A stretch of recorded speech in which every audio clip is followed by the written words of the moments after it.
Is Grogu more powerful than Luke Skywalker and Yoda?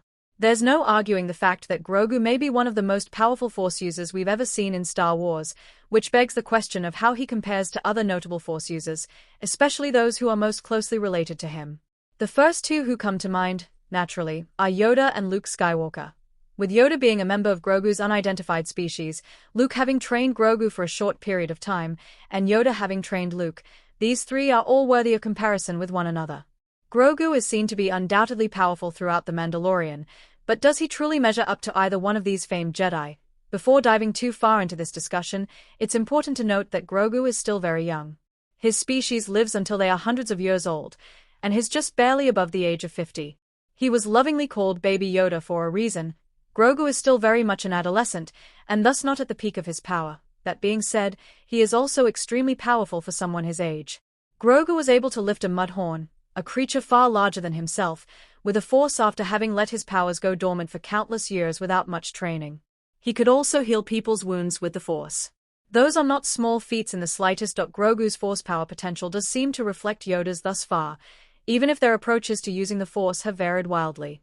Yoda had hundreds of years of experience and training as a Jedi, making him the Jedi Grandmaster he was before the Jedi Order's fall, which certainly gives him a massive experimental advantage. Yoda is known for being a very powerful being, but it's always been theorized that his rare species has much to do with it, and Grogu seems to be proof of that. It's not hard to imagine Grogu being able to do all the same things in the Force that Yoda could. As mentioned earlier, Grogu lifted the Mudhorn, similarly to how Yoda lifted Luke Skywalker's X-Wing on Dagobah. Grogu can also use the Force to assist in acrobatics the same way Yoda always did in lightsaber duels, which works hand in hand with their smaller size. It thus seems likely that these two are a more even match. It's hard to match up to the son of the Chosen One, and it seems clear at this point that Grogu cannot quite compete with Luke's power in the Force.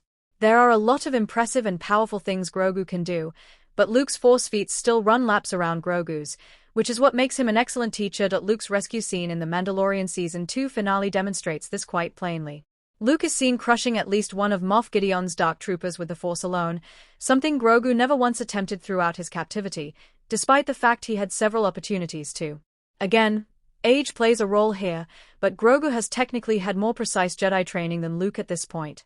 Luke has been training in the ways of the Jedi for a maximum of 9 years at this point, whereas Grogu would have trained at the Jedi Temple for a similar amount of time, if not more, prior to Order 66. It seems more than reasonable to say, then, that Luke is certainly more powerful than Grogu. Of course, this doesn't diminish all Grogu can accomplish in the Force, and how impressive it is for someone of his young age, especially considering that he can match up quite evenly with Yoda.